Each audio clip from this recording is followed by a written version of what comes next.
Avec nos invités, nous allons vous parler de solutions techniques, humaines, organisationnelles et financières que nos experts peuvent apporter aux entreprises et salariés du secteur privé et public. Ce qui sera important, c'est de pouvoir identifier qui mobiliser et quel type d'expertise on peut mettre en œuvre et quelles solutions de compensation, notamment, peuvent être réalisées. Pour en parler, nous allons vous présenter nos invités. Bonjour Muriel, pouvez-vous vous présenter? Bonjour à tous, je suis Muriel Lorenzo, je suis ergonome et responsable du service de maintien dans l'emploi à Cap Emploi. Cap Emploi, c'est le service qui porte c'est l'association qui porte les deux services de maintien et d'insertion, d'accompagnement en fait des personnes handicapées dans le champ du handicap. Et on va apporter différentes solutions matérielles, formatives ou organisationnelles quand ce handicap pose une difficulté dans le travail. Merci Muriel, je rebondis, je vous pose de suite une question. Ergonome, en quelques mots. C'est l'adaptation des situations de travail. Merci. Bonjour Denis, bonjour Marie, pouvez-vous vous présenter? Bonjour, je suis Denis Tassini, donc je suis chef de service au sein des PEP 06, pupilles de l'enseignement public. Nous sommes une association loi 1901, on est surtout connu dans les Alpes-Maritimes pour gérer des établissements et services pour enfants, adolescents et jeunes adultes en situation de handicap. On a également un centre de santé polyvalent qui est spécialisé handicap, et puis différents services, dont ce service PCH, évaluation pour la compensation du handicap, pour lequel nous réalisons pour le compte de la GFIP et de Cap Emploi 06 des prestations d'appui spécifiques auprès des personnes demandeurs d'emploi ou en poste, notamment pour le handicap moteur et le handicap visuel qui nous intéresse aujourd'hui. On se déplace dans tout le département. On peut recevoir les personnes dans nos locaux, boulevard de la Madeleine à Nice. Et puis aussi, on réalise des permanences, donc chez notre partenaire Cap Emploi. On peut aussi aller chez Pôle Emploi, dans les missions locales. Et également au domicile, donc des personnes en situation de handicap, parce que ça peut être utile de les voir dans leur milieu ordinaire de vie. Marie? Bonjour, je suis Marie Poncet, je suis ergothérapeute au PEP 06. Donc j'interviens au sein du service PCH que Denis vient de présenter. J'interviens spécifiquement sur les prestations d'appui spécifiques pour les personnes en situation de handicap visuel ou moteur. On intervient à différents niveaux d'un projet professionnel. On peut aussi bien intervenir en amont comme dans le maintien d'un projet professionnel.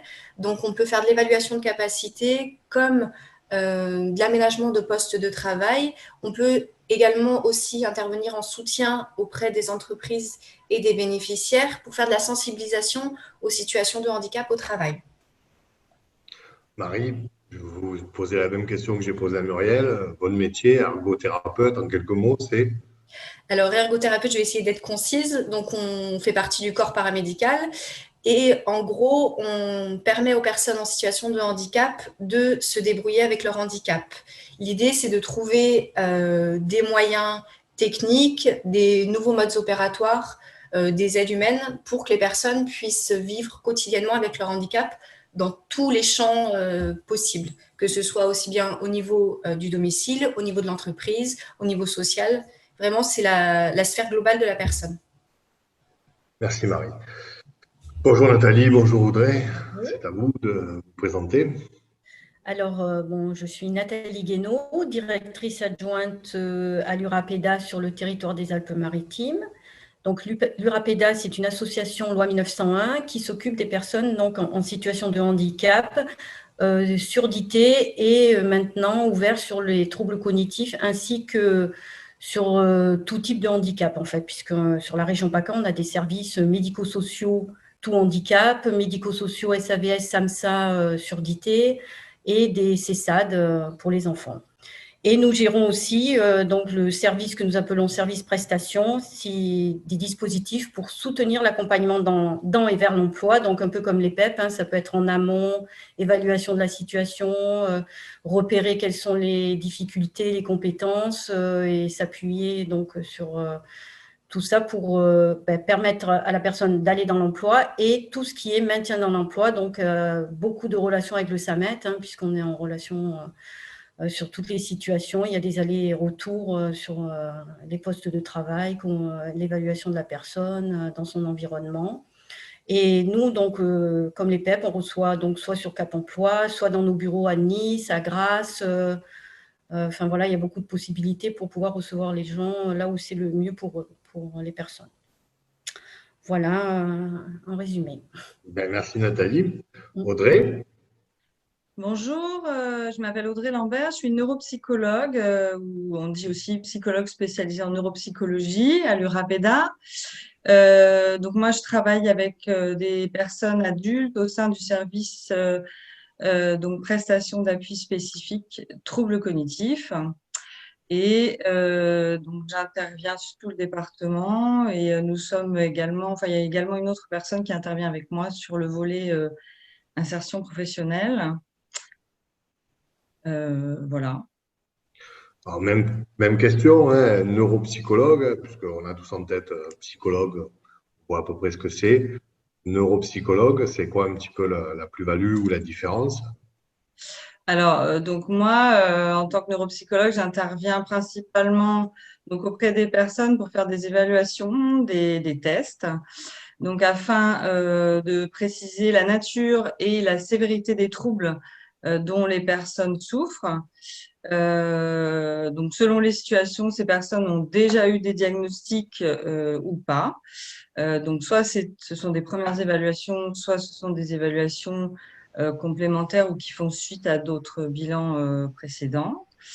Donc, ça, c'est dans un premier temps. Et ensuite, on va, selon le bilan, donc on va identifier voilà, les difficultés des personnes. Et ensuite, ma collègue, elle va travailler sur le volet plus professionnel en tenant compte des troubles qui auront été identifiés. Et selon les situations, on peut également avoir recours à d'autres professionnels, notamment ergothérapeutes, par exemple. Très bien, merci. Avant d'aller plus loin, je rappelle à notre auditoire que vous pouvez nous poser des questions sur le chat et que nous y répondrons à la fin de cette table ronde sans problème. Donc, je compte sur vous, n'hésitez pas, il n'y a pas de mauvaises questions, donc allez-y. Je reviens vers vous, Muriel, au niveau de Cap Emploi. Cet appui aux entreprises, aux salariés, il est de quel ordre? Alors, le Cap Emploi, c'est le généraliste dans l'histoire. Donc, on est bien sûr expert de la compensation du handicap au travail, mais on est généraliste et du coup, on va coordonner parfois nos activités et nos interventions selon les besoins avec les spécialistes que sont les professionnels qui viennent de se présenter et des autres handicaps qui sont présentés hier et avant-hier. Et en fait, notre intervention commence toujours par la sollicitation auprès du médecin du travail pour récupérer et connaître les restrictions médicales qui vont nous guider. Donc, ce ne sont pas des éléments médicaux, bien sûr, mais des restrictions d'aptitude qui vont nous guider dans l'intervention. Et donc, en tant que clé unique d'entrée dans la situation, on va pouvoir coordonner l'ensemble des interventions, que ce soit les informations du médecin du travail, par différents entretiens avec l'employeur et le salarié, on va faire une sorte de diagnostic, on va évaluer les besoins, on va mettre en place une procédure d'intervention sur le poste et au-delà pour comprendre quels sont les besoins. Et c'est d'ailleurs à cette occasion qu'on va commencer à avoir besoin des prestataires d'appui spécifiques, de sorte de proposer, en fonction des besoins qui seront remontés d'adaptation du poste, de proposer une série de préconisations, de solutions salariés, bien évidemment, avec l'employeur, avec le médecin du travail, et une fois validé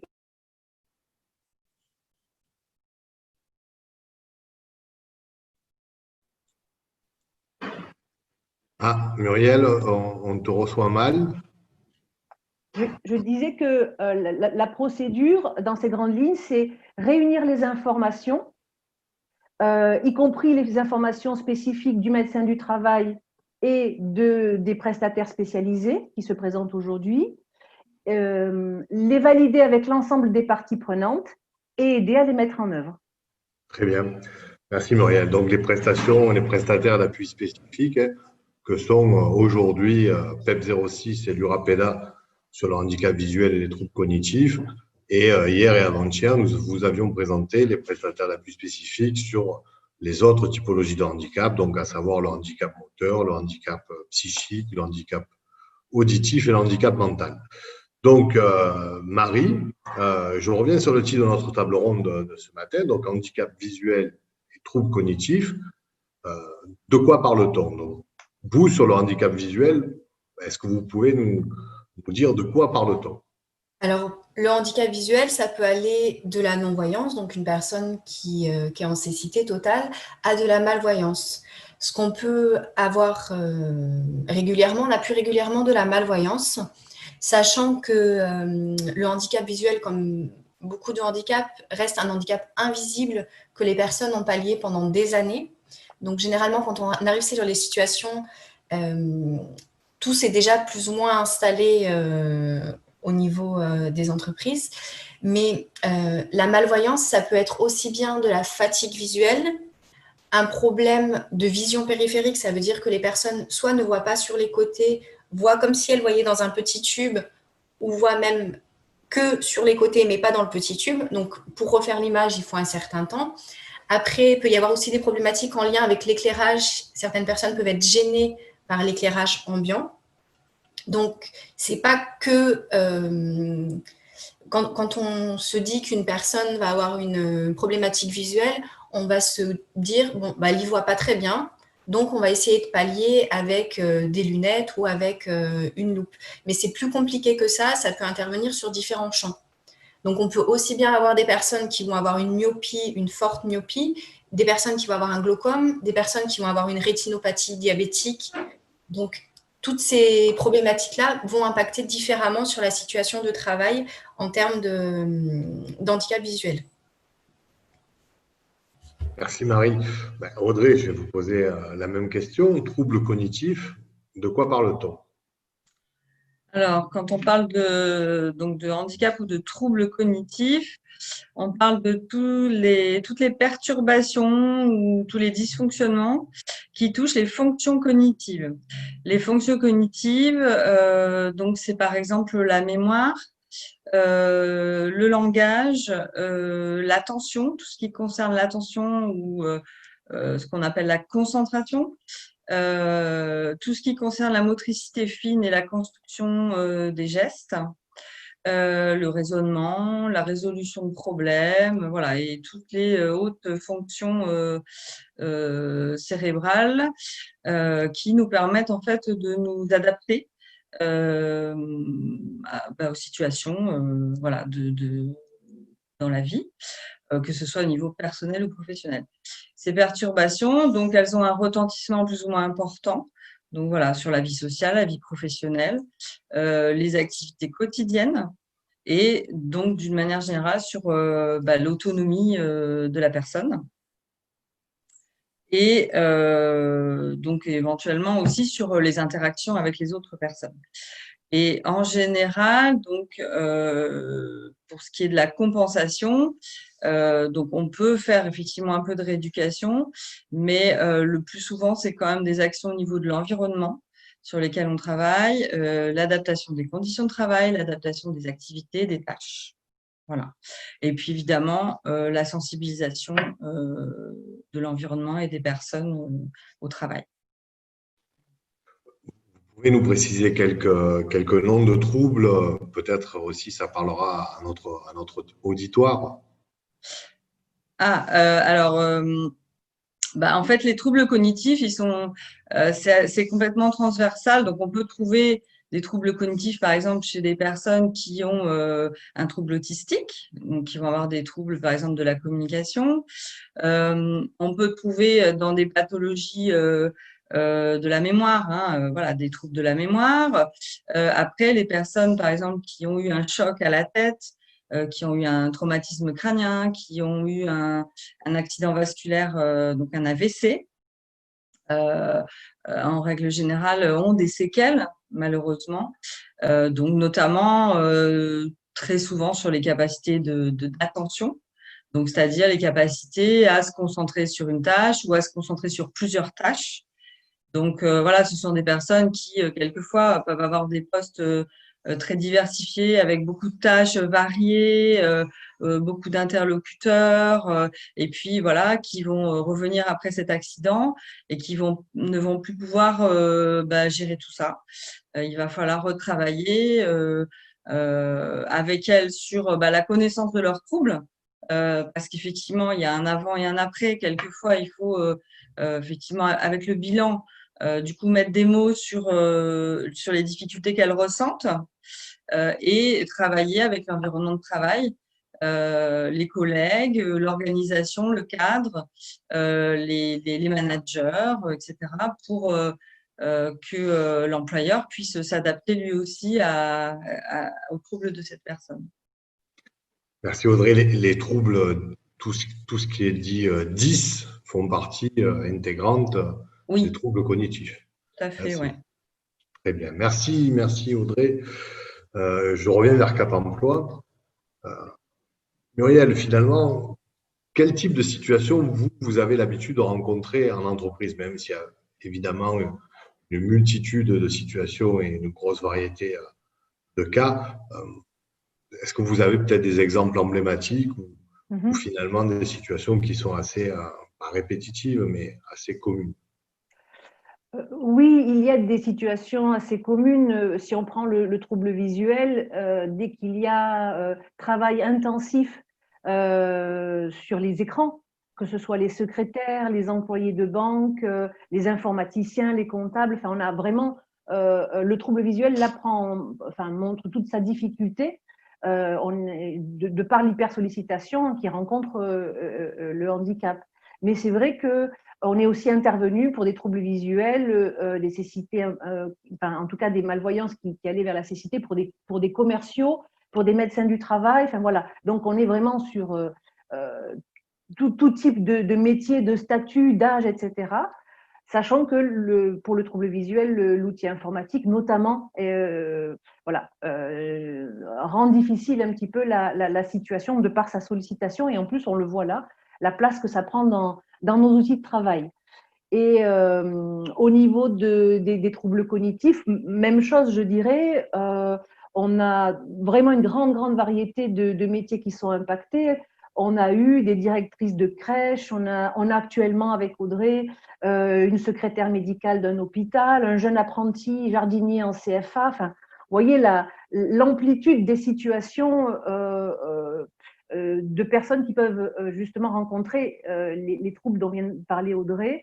Et lorsque la concentration va être impactée, lorsque ça va même avoir parfois un impact sur les collègues, sur la manière de travailler en équipe, et que cet impact se cristallise sur le handicap, les conflits naissent. Et donc, du coup, travailler à affiner la compréhension par l'intervention des spécialistes, affiner la compréhension du besoin de la personne, de son besoin de compensation, c'est tout l'objet de leur intervention pour éclairer la décision de l'entreprise, la décision du médecin du travail, la manière parfois même de se comporter et parfois certaines décisions du salarié lui-même.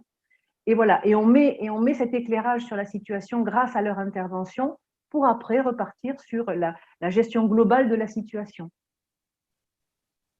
Merci Muriel. On voit déjà qu'il y a une grosse complémentarité avec le service Cap Emploi et avec ces experts. Vous venez d'illustrer avec de nombreuses situations. Donc, j'en profite. Denis, avec PEP 06, vous gérez donc les prestations d'appui spécifiques, donc du handicap moteur, mais aujourd'hui, ce qui nous intéresse, c'est le handicap visuel. Alors, même si on a peut-être évoqué en quelques mots, vous pouvez préciser. Donc, qui fait appel à vos services? Alors, vous avez bien compris qu'on réalise des prestations, et ces prestations, on les réalise sur des prescriptions. Donc, qui est-ce qui peut nous prescrire? Nous, on ne peut pas s'auto-prescrire, on ne peut pas démarcher les entreprises ou les personnes handicapées.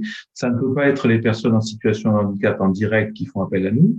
Donc, ça peut être les entreprises privées ou publiques, Il y a notamment des collectivités locales qui sont organisées. Donc là, je salue la présence de la métropole Nice-Côte d'Azur. Donc il y a un pôle handicap qui peut faire appel à nos services directement. Mais le plus souvent, c'est de passer par Cap Emploi, qui est vraiment, comme l'a dit Muriel Lorenzo tout à l'heure, voilà, le généraliste et donc la porte d'entrée, aussi bien pour les entreprises que pour les personnes en situation de handicap. Et ensuite, c'est Cap Emploi qui nous enverra une prescription. Et comme on l'a dit tout à l'heure, ensuite, on peut se déplacer dans tous les lieux du département. Voilà. Merci Denis pour ces précisions. Nathalie, au niveau de l'URAPEDA, donc, quand vous êtes mobilisé via une prestation d'appui spécifique, comme vient de le dire si bien Denis, comment vous organisez votre intervention et est-ce que le service est payant? Alors, le service est financé par l'AGFIP, le FIP, donc il est gratuit pour les personnes et pour les entreprises. Donc, on intervient, alors c'est vrai qu'on est très, très en lien avec le Cap Emploi, donc il nous envoie une prescription. Cette prescription, donc on lit le contenu, bien évidemment, et en général, c'est Audrey qui contacte le Cap Emploi, qui se met en relation avec, et il y a un échange sur la situation pour savoir si on contacte la personne en priorité ou l'entreprise. Ça se fait en général très rapproché. Ils visitent en entreprise, ça peut se faire aussi avec le Cap Emploi, avec les chargés du Cap Emploi. Il y a plein de possibilités concernant ces interventions. Ça dépend vraiment de la situation en elle-même. Si c'est très urgent et qu'il y a des conflits ou des difficultés dans l'entreprise, on essaye d'intervenir très, très rapidement pour déjà apaiser, informer l'entreprise, faire un peu de sensibilisation. Audrey fait des bilans sur la personne, et c'est là qu'on peut aussi faire appel à d'autres professionnels pour l'aménagement de poste de travail. Il y a énormément d'outils informatiques maintenant qui existent, donc pour les personnes avec des troubles cognitifs aussi, ça peut éventuellement on peut éventuellement faire intervenir. Voilà. C'est vraiment selon la situation, on s'adapte aux situations, à l'entreprise et à la personne pour qui on intervient. Merci Nathalie. Donc une grosse agilité, des interventions qui peuvent se faire chez la personne, en entreprise, des interventions qui peuvent se faire au niveau de Cap Emploi. Vous pouvez vous déployer sur l'ensemble des Alpes-Maritimes. On voit tout ça, et c'est à géométrie variable et en fonction de la situation et en complémentarité. Donc, je reviens vers Cap Emploi, donc vers Muriel. Alors, quand ces préconisations, donc quand les experts, donc aujourd'hui handicap visuel et troubles cognitifs, sont allés sur la situation, ont fait leur travail et donc des préconisations sont faites.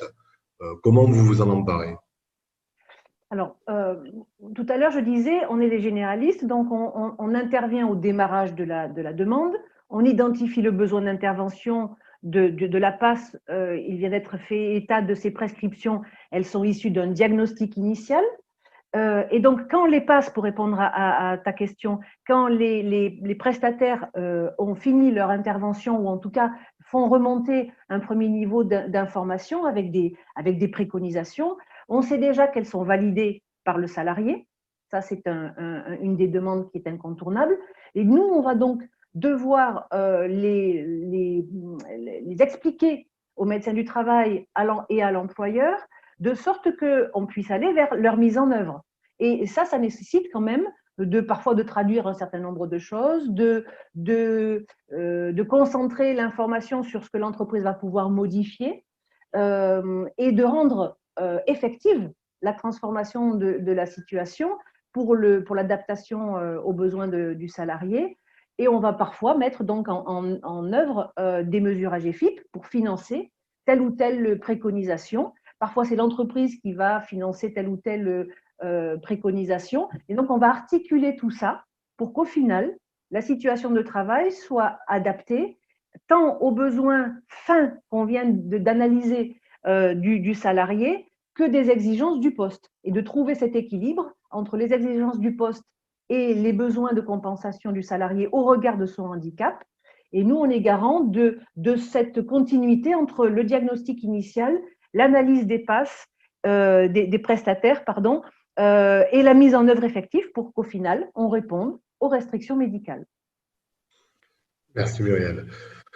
Je vais me retourner vers Marie et lui demander si elle peut nous donner un exemple de solution et d'aménagement pour un salarié en situation de handicap visuel. Au moins, ça sera plus concret peut-être pour illustrer nos propos plus encore. Oui, oui. On peut avoir une personne qui va avoir une problématique de fatigue visuelle, comme je vous l'ai évoqué plus tôt, et une problématique de photophobie, ça veut dire qu'il est gêné par l'éclairage ambiant qui est trop fort. Cette personne va travailler principalement sur un poste sédentaire, un poste administratif, avec beaucoup de travail sur informatique et un petit peu de relecture papier. Certaines entreprises ne sont pas encore au zéro papier. La problématique rencontrée par la personne, c'est que effectivement, plus elle avance dans la journée, plus la fatigue visuelle est importante, et cela peut se traduire par des maux de tête. Donc, ce qui fait que quand elle arrive chez elle, elle ne fait plus rien parce que finalement, elle est épuisée. Donc, nous, ce qui va nous intéresser, on va s'intéresser aux outils de travail de la personne, voir quels outils elle a à disposition, voir quelles sont ses tâches de travail, comment elle les, comment elle les réalise, et aussi ce à quoi on va s'intéresser, c'est l'organisation de son travail, comment elle organise ses journées. Donc là, en l'occurrence, pour cette personne, on s'est rendu compte qu'effectivement, au niveau de l'orientation de son poste, par rapport à l'éclairage, c'était pas du tout adapté. Donc, on a réorienté le poste de travail pour que la lumière ne la gêne plus, qu'elle n'arrive pas directement dans son champ visuel. Ensuite, on s'est rendu compte que sur informatique, elle travaillait sur des outils qui étaient plus ou moins adaptés. C'est-à-dire que, comme tout à chacun, quand on nous donne un poste informatique, on le prend tel quel. On ne va pas essayer de chercher à adapter l'environnement à nos capacités. Donc, on a essayé d'adapter son environnement à ses capacités, donc en améliorant l'affichage, en améliorant la luminosité aussi de l'écran. Après, on s'est rendu compte qu'elle avait pas mal de relecture de documents. Pour la relecture du document, il y a la possibilité d'utiliser la synthèse vocale. Donc, plutôt que de lire, ce qui est extrêmement sollicitant parce que ça peut être des lectures qui peuvent durer une trentaine de minutes, donc ça peut être très, très fatigant. Toute cette partie-là, elle peut passer sur le vocal. Donc, elle écoute la relecture. Tout le monde n'est pas ouvert à la synthèse vocale, mais ça peut être un palliatif pour les personnes qui ont une fatigue visuelle importante. Et ensuite, on a essayé aussi d'adapter quelques petits outils comme la souris, par exemple, qui était trop petite. Parfois, elle la perdait sur son écran. Donc, il y a possibilité d'agrandir la souris. Enfin, ça, c'est tous des petits paramètres, des options d'accessibilité sur lesquelles on peut jouer et adapter à la personne. Et on s'est rendu compte aussi que la personne passait des heures et des heures devant son ordinateur sans décoller le nez de son ordinateur. Donc là, on lui a dit la première chose, de toute façon, c'est de respecter pas certaines règles, mais une certaine organisation en prenant des micro-pauses visuelles, normalement, en théorie, on va dire, toutes les 20 minutes. Donc, en se mettant une alarme sur son ordinateur, en se mettant une alarme sur son portable, ou en se donnant un objectif de tâches. Par exemple, elle a trois documents à remplir. Au bout de 3 documents, elle sait qu'elle doit fermer les yeux ou regarder au loin. En tout cas, décrocher ses yeux de l'écran pour éviter de solliciter la vision. Merci Marie, situation très riche, très intéressante. Audrey, je vais poser la même question. Est-ce que vous pouvez nous donner des exemples de solutions d'aménagement pour un salarié atteint de troubles cognitifs? Alors, donc on avait l'exemple d'un jeune homme qui travaille dans une entreprise en tant que chauffeur-livreur. Et ce jeune homme, donc il a 21 ans, il a un trouble du moteur qui est assez important, ça s'appelle la dysphasie. Donc c'est un trouble alors chez ce jeune homme qui touche à la fois l'expression et la compréhension orale. Donc au premier abord, c'est un jeune homme qui parle très très peu et donc son attitude peut être, si on n'a pas d'explication, mal interprétée. C'est-à-dire soit on peut l'interpréter comme du handicap mental, ou une déficience, soit comme quelqu'un de pas du tout motivé. Voilà, ce qui n'est pas du tout le cas. Donc, on avait fait un bilan avec ce jeune homme et on avait vu qu'il était tout à fait capable d'intégrer des nouvelles compétences et que pour qu'il puisse justement intégrer des compétences, il fallait qu'il bénéficie d'outils de compensation et d'un certain cadre de travail et qu'on lui laisse le temps aussi nécessaire à la réalisation de ses tâches.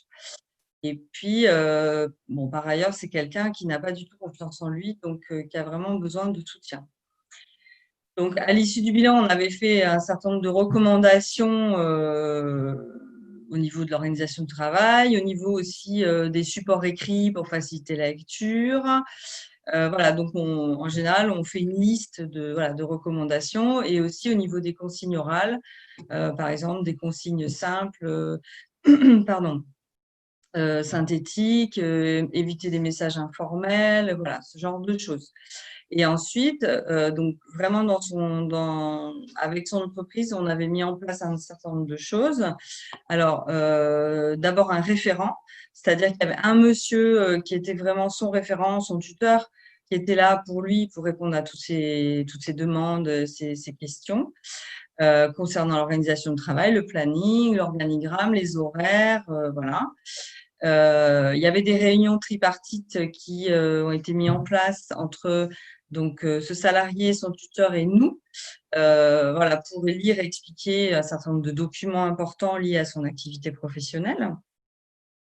Par exemple, le règlement intérieur, voilà, et valider avec lui que c'était bien compris.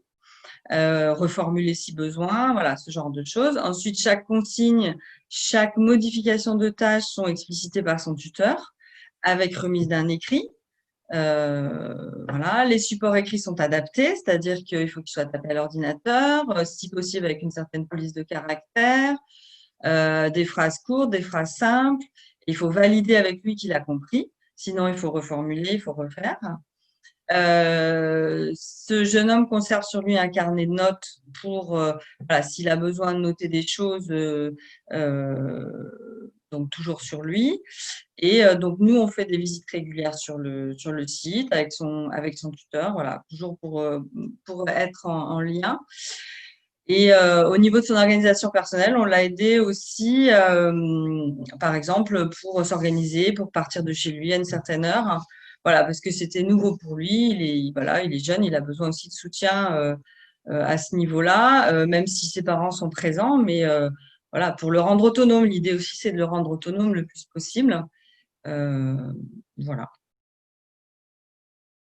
Merci Audrey pour tous ces éléments.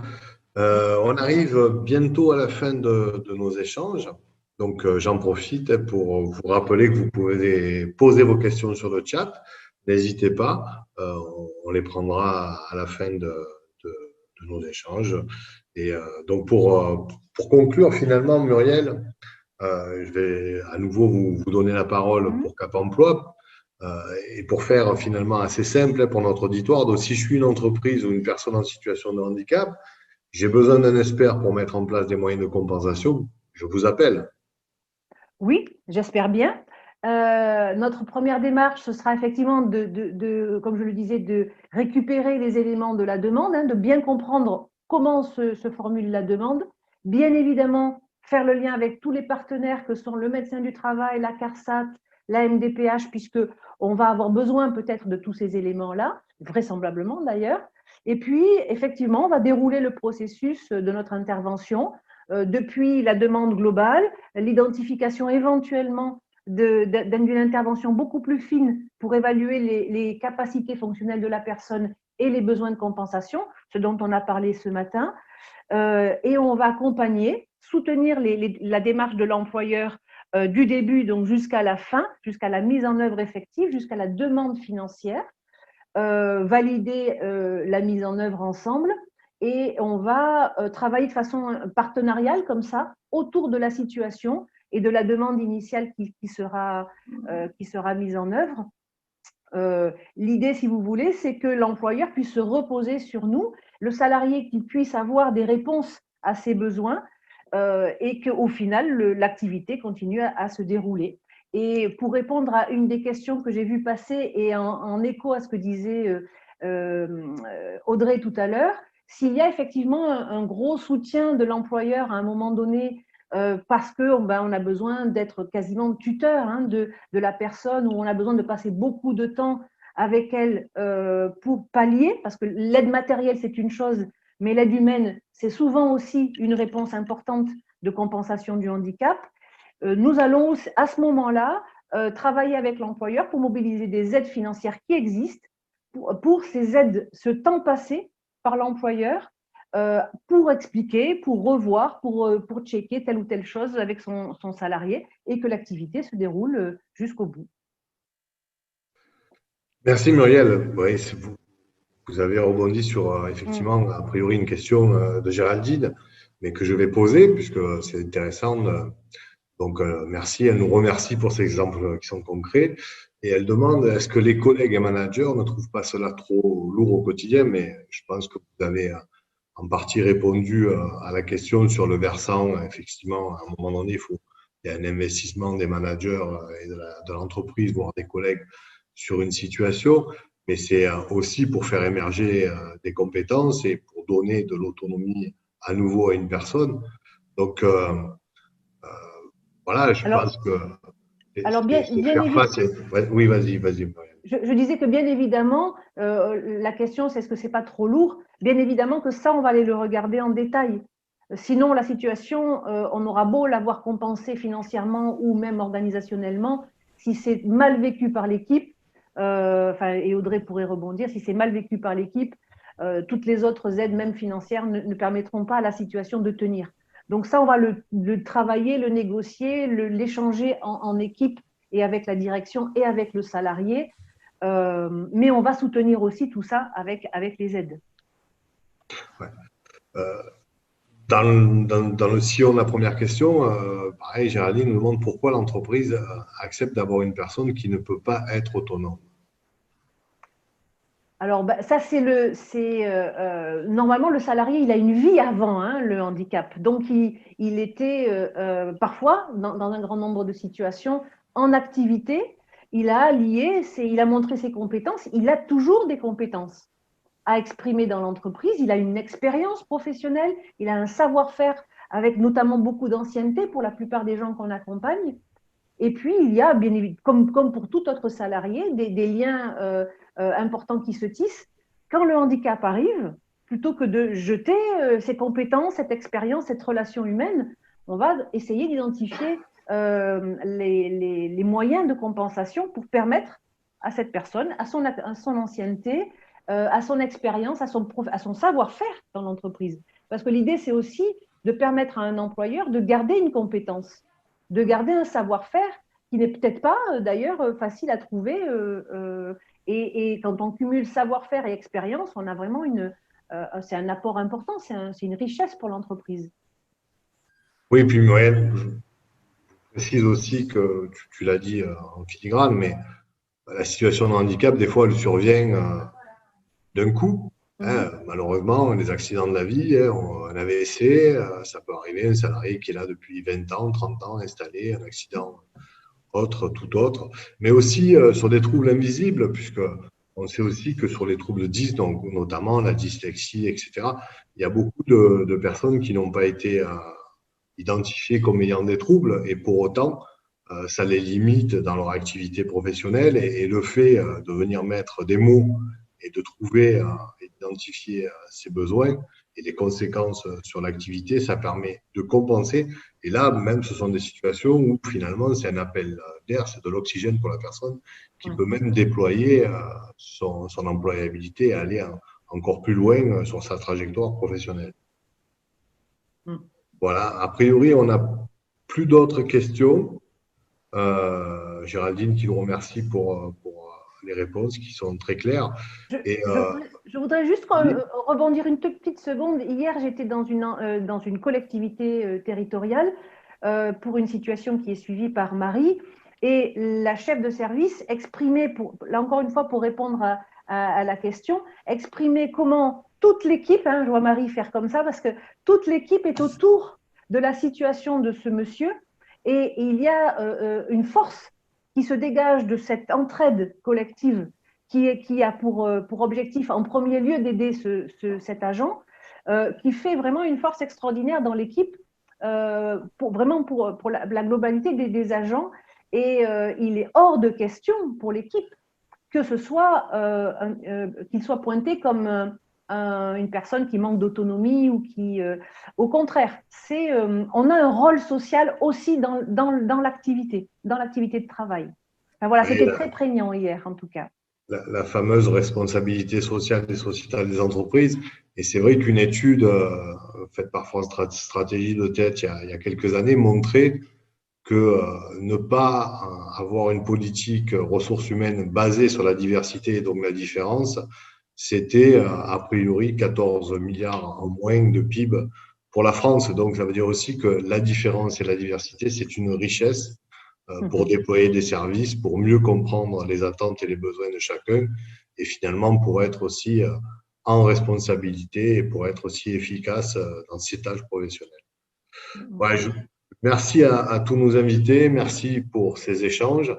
Bon SEPH et encore plein de rendez-vous toute la journée et demain. Voilà, je compte sur vous. Merci à tout notre auditoire qui a été fidèle tous les matins. Et je vous souhaite donc une bonne semaine et une bonne SEPH. Merci encore. Bonne semaine. Merci à tous. Merci, au revoir. Au revoir à tous.